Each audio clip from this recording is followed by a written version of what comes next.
Estamos de volta com Bastidores do Poder, recebendo agora o prefeito de Indaiatuba, Nilson Gaspar. E a gente estava conversando com ele que o Nilson teve Covid. E ele vai relatar para vocês um pouquinho do que é essa doença. Bom dia, Nilson. Bom dia, Zezé, Rose, amigos do Bastidores do Poder. Doença chata, viu, Zezé? Doença chata e torço para que ninguém pegue, viu? Porque ela dá uma derrubada na gente. Faz quanto tempo que você teve? Estou com 25 dias agora que passou a doença. Os primeiros 15 dias é difícil. Do 8º para o 10º dia, eu achei que tava, o meu foi bem leve, não sei se internado, nada, fiquei em casa, mas do 8º para o 10º dia ela dá uma derrubada.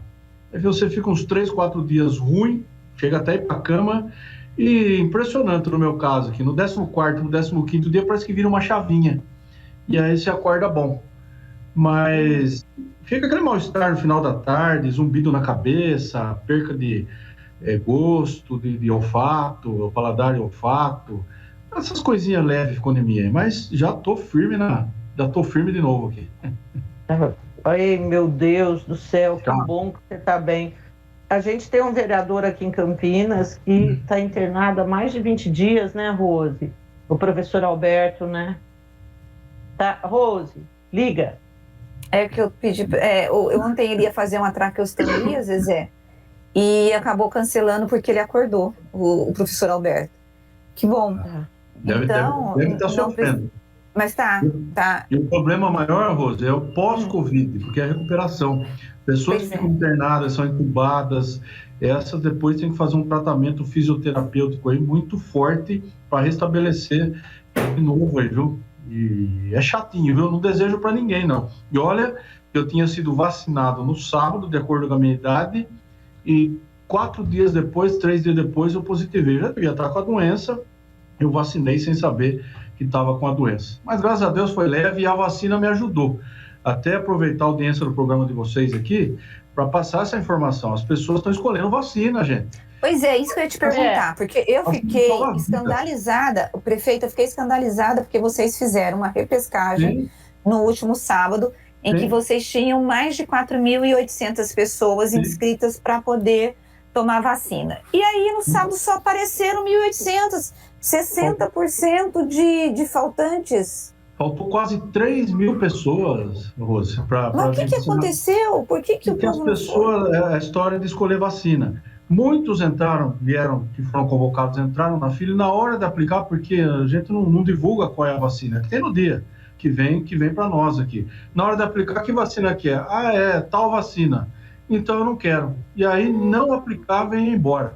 Agora é uma responsabilidade muito grande, porque essas pessoas não têm consciência de que a vacina, seja ela qual for, eu vejo aqui pelo meu caso, os médicos aqui falaram, Gaspar, se você não tivesse sido vacinado, a doença tinha evoluído de uma tal forma que você ficou aí com algumas sequelas leves, mas ficou. E você passou muito mal. A vacina ajudou a segurar a evolução da doença, seja a vacina qual for. E as pessoas escolherem não percebem que se não forem vacinadas e contraírem a doença, elas podem chegar lá a serem hospitalizadas e o pior, né?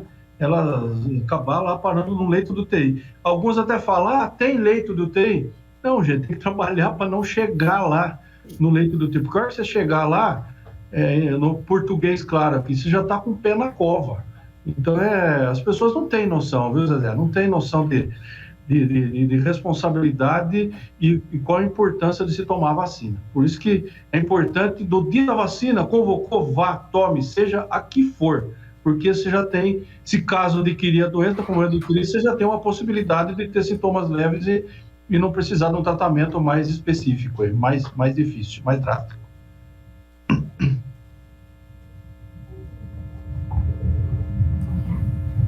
Zezé, não estou ouvindo você. O que a prefeitura tem feito em relação a essas pessoas que ficam escolhendo e que não vão? Vocês estão aplicando alguma penalidade ou não?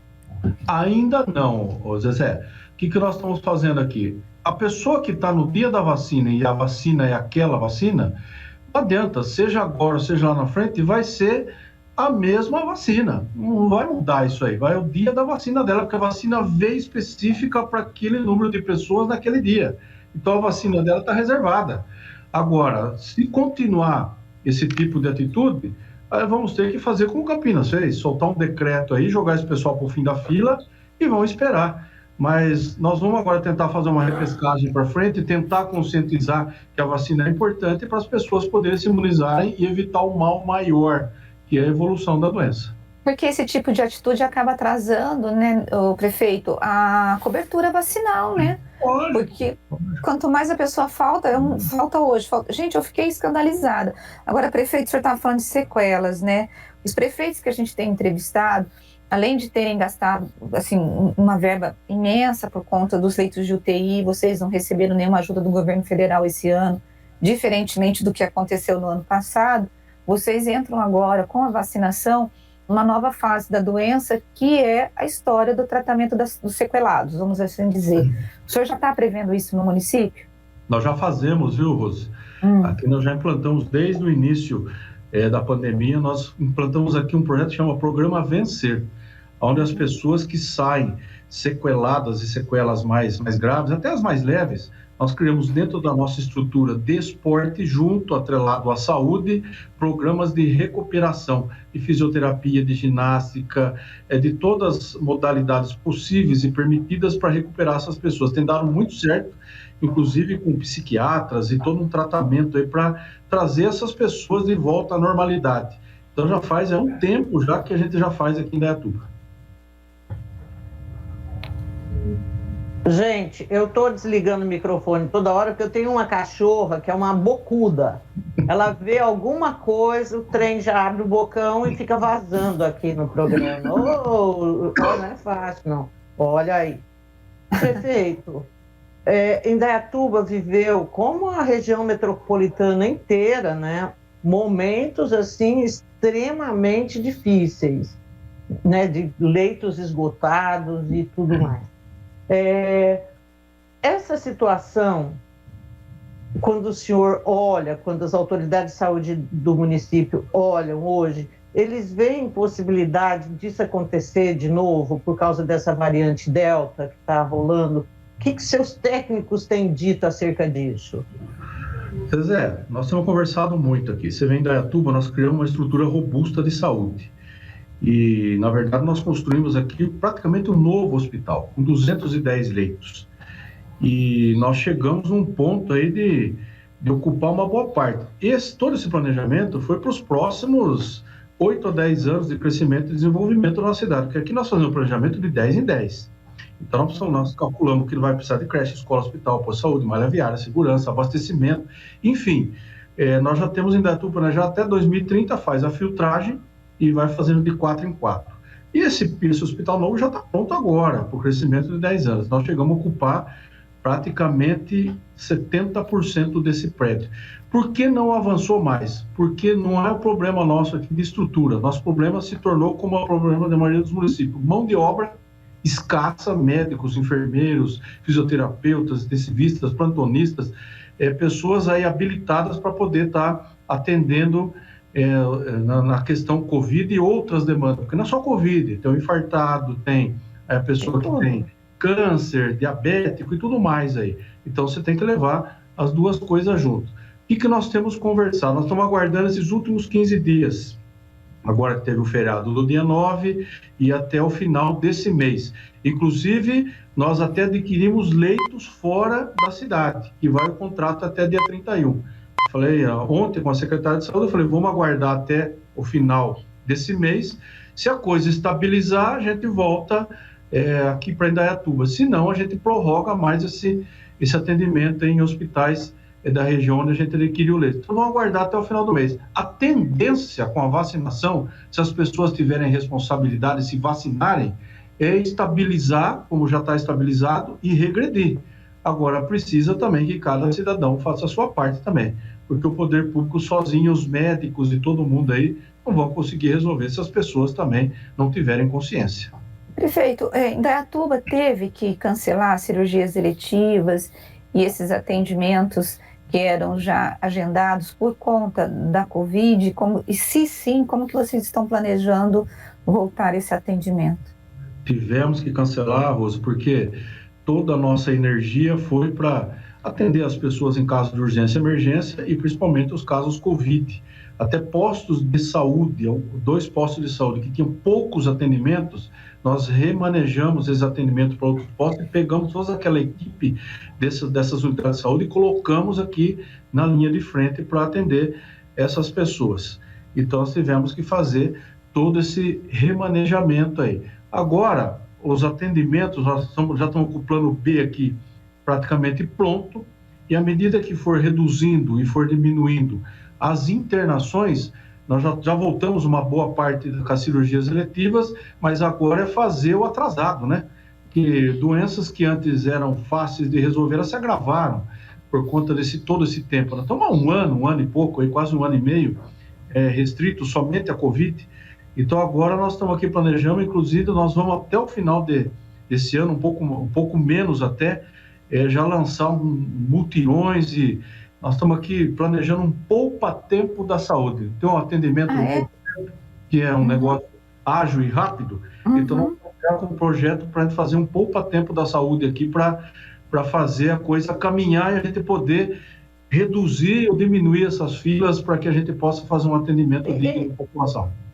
E como que vai funcionar isso? Estou tentando, o poupa-tempo, você vai lá, tem alguém já na entrada que te encaminha para a fila tal, que já...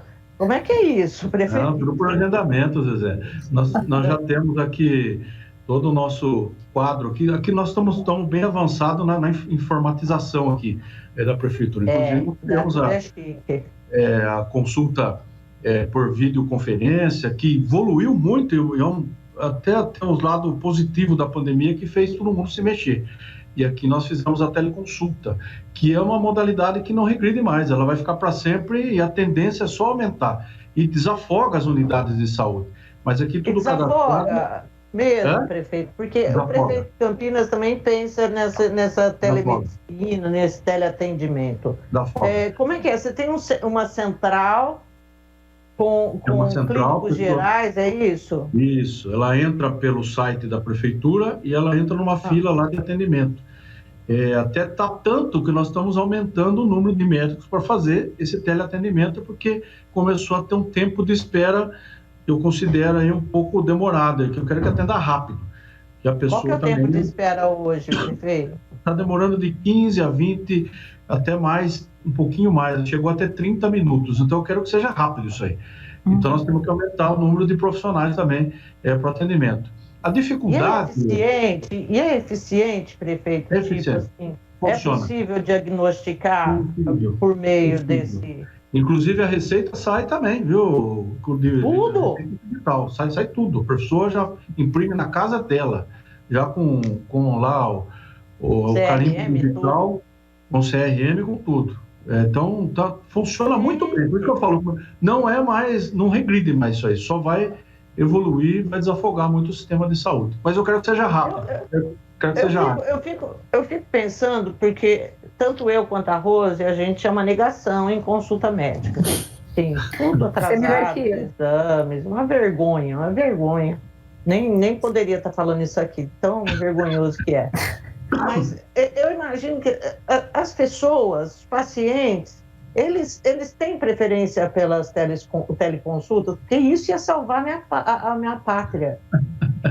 As pessoas de meia idade, para os mais jovens, usa essa ferramenta. As pessoas de mais idade, o sistema antigo, né, Zezé, que ainda tem aquele jeitão do olho no olho, para conversar com o médico, aquela segurança. Então, é uma forma híbrida. Aqueles que se sentem confortáveis faz a telemedicina. Para coisas mais fáceis, mais leves, lógico, coisas mais graves, aí tem que procurar o consultório e consultar o médico aí. E o médico também tem que ser um sujeito que saiba ter um pouco de empatia no vídeo, né? Porque senão você pega um sujeito ali no vídeo e que não consiga falar com o paciente, deve ser um problema, né, prefeito, ou não? Na verdade, viu, Rose, além de uma consulta, vira um bate-papo. Porque tem muitas pessoas que querem que querem atenção, a maioria das pessoas assim, querem atenção, querem acolhimento, então acaba virando um bate-papo e a pessoa se sente acolhida, ela se sente confortável. Tem dado muito certo, muito certo. E os profissionais, né, os médicos que fazem esse atendimento, quando o senhor fala que é para uma vaga para teleconsulta, há alguma resistência ou eles topam? Tranquilo, tranquilo. Eles topam, até melhor para eles, é mais fácil, é mais prático. E podem fazer com tranquilidade a consulta aí, e de forma rápida e objetiva, né?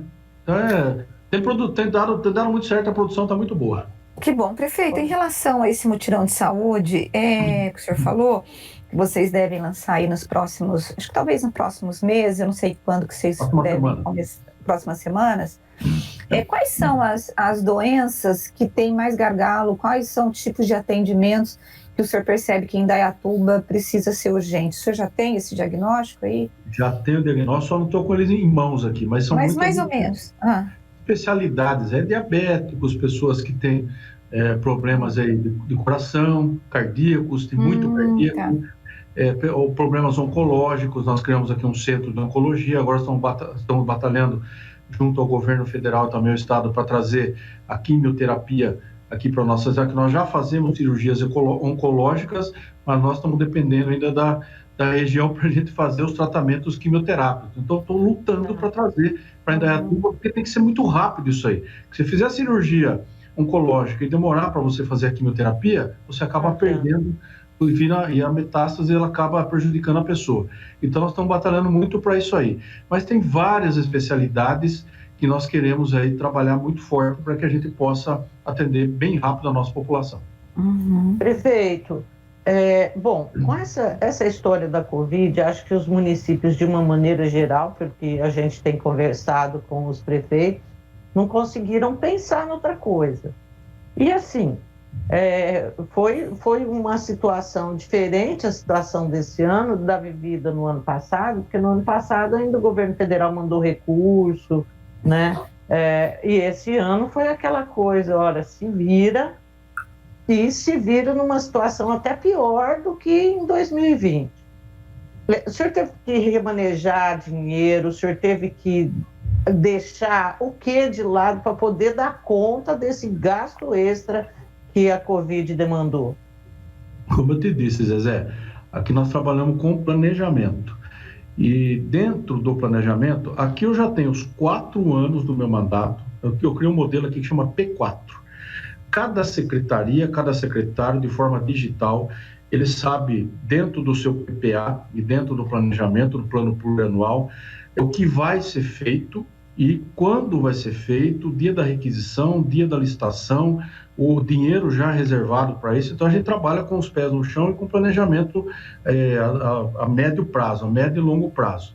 Com o Covid, nós precisamos alocar recursos para a saúde. Quer ver, nós criamos aí praticamente 110 leitos a mais do que nós tínhamos aqui.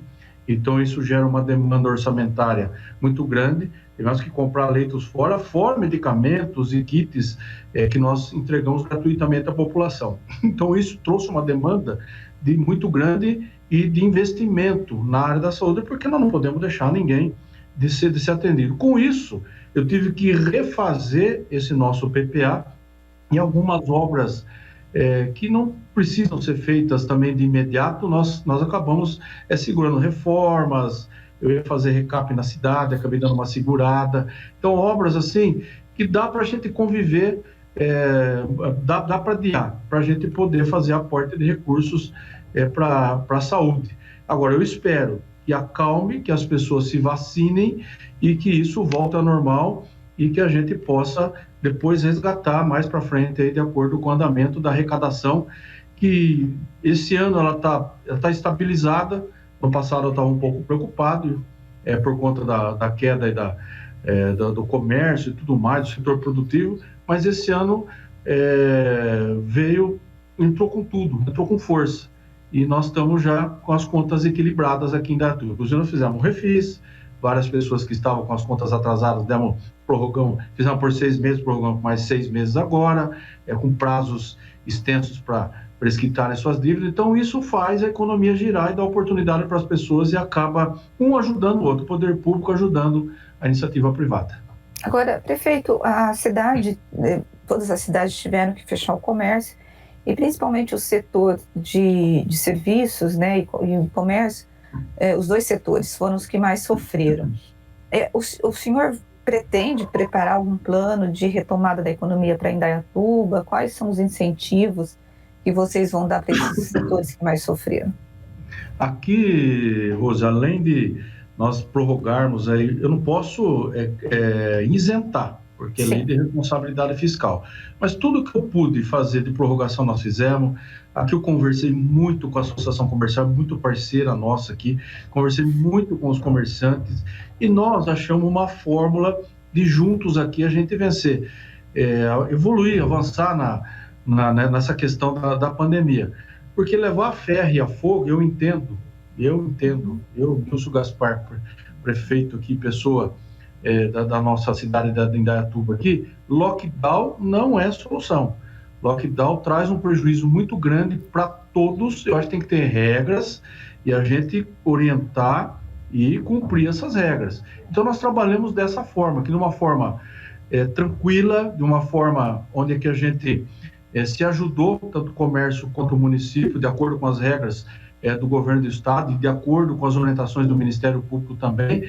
Então, eu posso dizer para você que a balança comercial aqui em Indaiatuba, nesse ano de 2021, está muito mais positiva do que 20. E 20 foi mais positiva, apesar da pandemia, do que 19.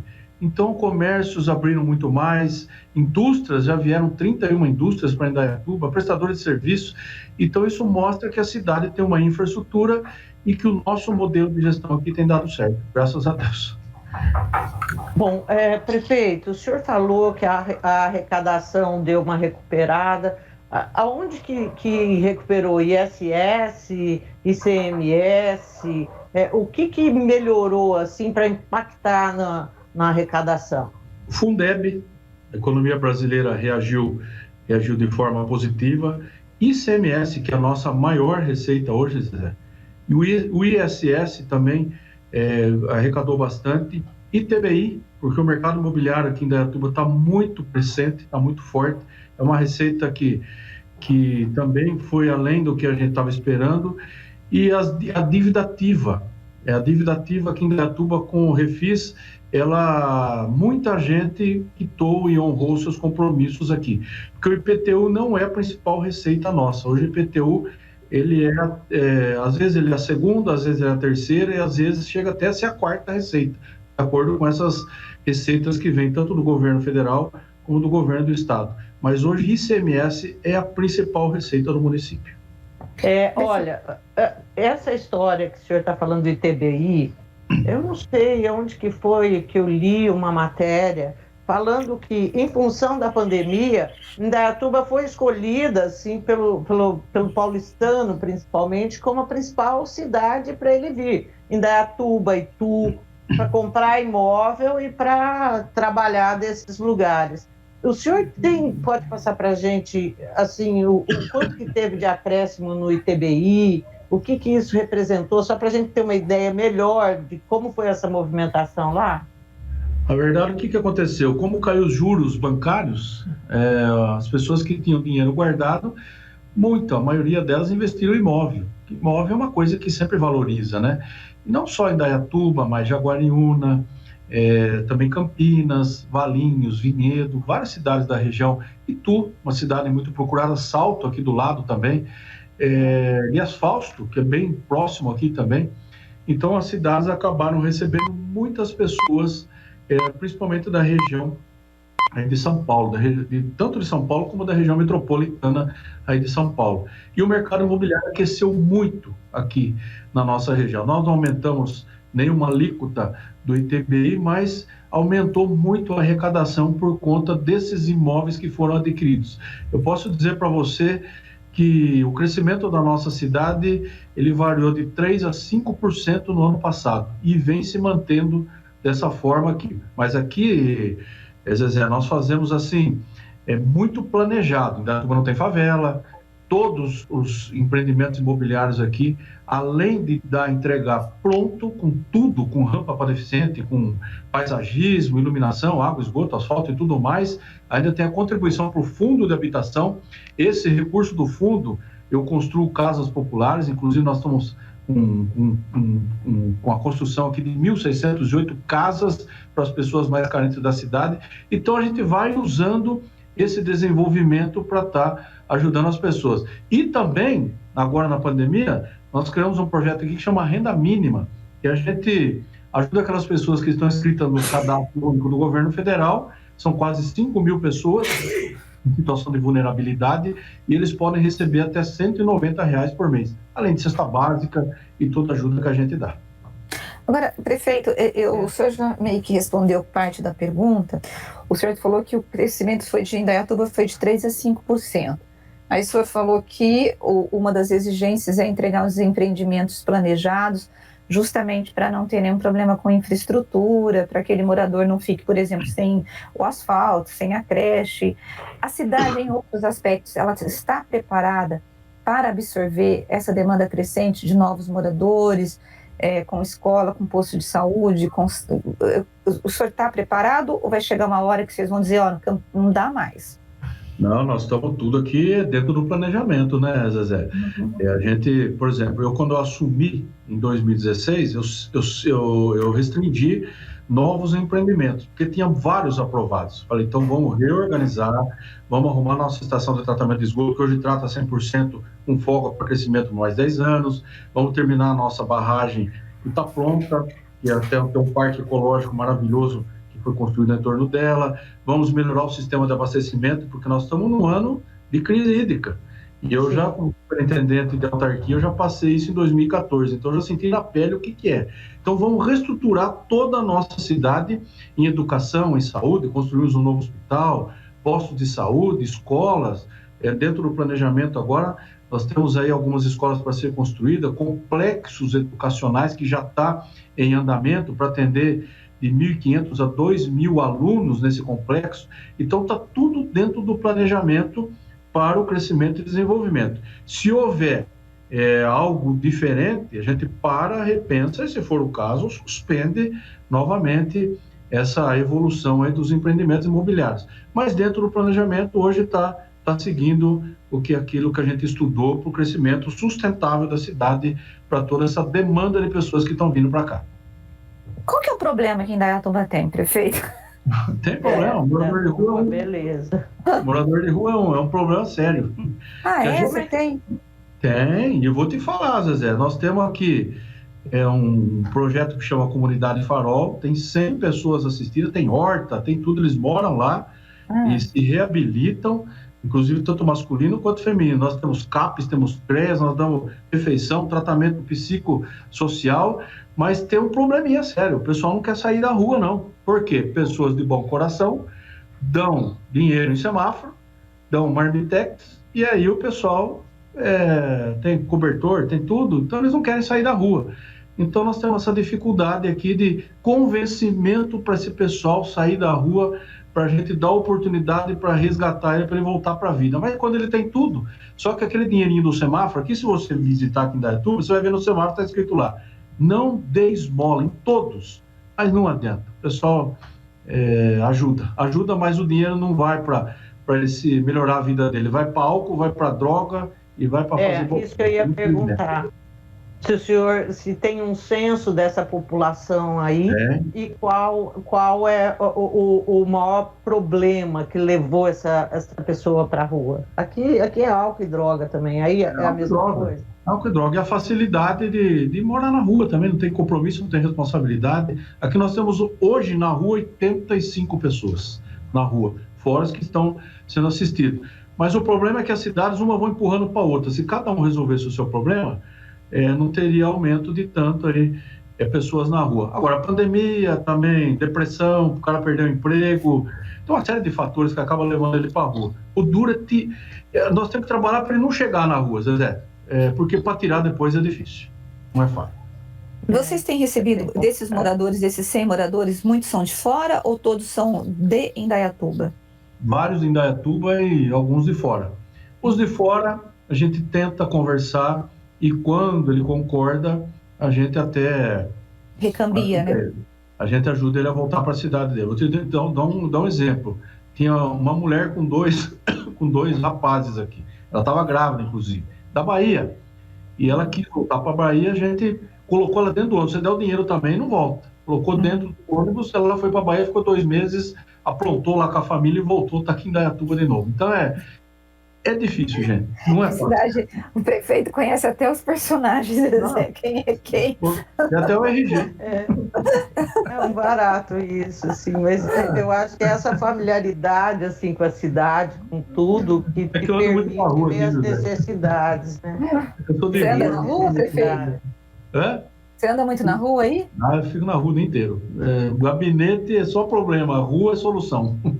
Olha, a gente tinha um prefeito aqui, teve um prefeito, Grama, que ele vivia na rua também, era impressionante, né, Rosa? Verdade. Queria encontrar o Grama, ia para a rua, para o centro, que aí você encontrava com o cara, porque no gabinete ele não estava. Bom, prefeito... Oi, pode falar, prefeito. Não, aqui como está tudo dentro do planejamento, eu acompanho por aqui, ó, pelo celular, então eu vou o povo não faz besteira. Não nada, não, José. Eu tenho 24 anos de vida pública, para o cara me enrolar ele tem que ser bom, então não dá para me enrolar, não. O prefeito, em relação à Câmara, né, a gente já vai terminar a entrevista, como que é esse relacionamento, prefeito? Câmara é tranquilo? Já que... Tranquilo, Rosa. A Câmara nossa aqui é muito participativa. Nós temos aqui 12 vereadores, 10 situação e 2 oposição. Mas mesmo a oposição, a gente tem uma relação de respeito, a gente conversa tranquilo, não é aquela briga, como a gente vê nos outros municípios, de agredir, de xingar, não. A gente conversa e recebo eles aqui. E o que eu posso ajudar também, eu ajudo, é democrático aqui. Lógico, eles têm lá as demandas deles e a opinião deles.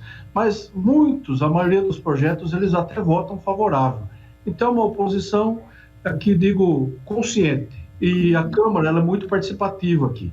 Por isso que vem dando certo ao longo de todos esses anos. Por exemplo, as câmaras podem pegar 6% do orçamento.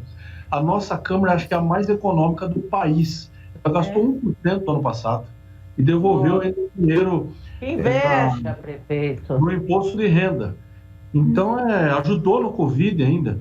Então, e as leis, quando precisa, assim, toque de caixa, os vereadores já se reúnem. Hoje mesmo estão em recesso, vai votar a prorrogação do renda mínima, eles já marcaram a reunião. Então, ajuda muito. Quando a Câmara é consciente e participativa e tem um bom relacionamento, a cidade evolui. Bom, prefeito, juro, para acabar a entrevista, eu queria perguntar para o senhor da questão da água, porque isso daí tem tirado o meu sono. Eu não ando dormindo com a da água. Passou a Covid, agora eu penso na seca. Aí em Indaiatuba realmente tem aquele reservatório, a gente foi até aí, fez um programa daí, é muito lindo, muito lindo.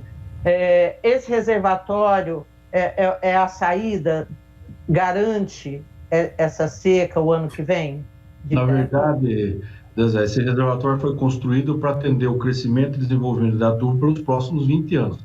Mas ele tem limitações. Ele aguenta de 3 a 4 meses de estiagem prolongada. Nós já estamos com tempinho, já estamos com 2 meses praticamente de chuva que não aconteceu, chuva considerável. Previsão nossa aqui, e até ontem teve a reunião da RMC, conversei com vários prefeitos que já estão passando por dificuldade. Eu acho que a seca vai até novembro, outubro, novembro, vai começar a chover em novembro.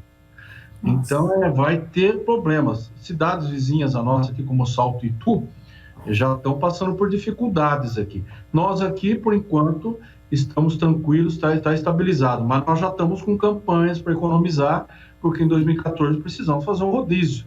Eu acho que não vai precisar acontecer, porque evoluiu muito o sistema de abastecimento aqui. E, inclusive, o Rio Jundiaí está liberado para captação, já foi ampliada a estação, enfim, foi feita a lição de casa em Indaiatuba. Mas é um tempo muito grande sem chuvas, estamos falando de 5 a 6 meses praticamente sem chuvas. Mas nós estamos aqui acompanhando o dia a dia para que a gente não sofra. Mas cidades da região vão passar por rodízio, vão passar por racionamento, porque a dificuldade é muito grande. E eu passei a semana passada lá no Sistema Cantareira, está muito baixo, e o Sistema Cantareira é a sobra de água para a região de Campinas, principalmente para a cidade de Campinas. E se cair o nível do Cantareira, cai o nível do Atibaia, que prejudica Campinas e outras cidades aí. Valinhos, prejudica então, tudo. a dificuldade é muito grande. Mas nós aqui estamos investindo em perdas, em reservação, em tratamento avançado. Nós estamos com um probleminha na água, porque não chove, está tendo um pouquinho de gosto e cheiro, mas água na torneira, eu acredito que não vai faltar na cidade aqui, por conta de todo o trabalho que é feito pelo SAI. Deus que ajude. Prefeito, quero agradecer muito ao senhor pela sua participação aqui com a gente no Bastidores e desejar uma recuperação plena e logo a gente conversa de novo. Um abraço, viu? Obrigado a você, Zezé, Rose e todos os amigos do Bastidores do Poder. Um abraço para todos vocês. E logo a gente faz presencialmente, né? É verdade. Se Deus quiser. Deus quiser. Um abraço, prefeito. Todo mundo. Tchau, prefeito. Abraço.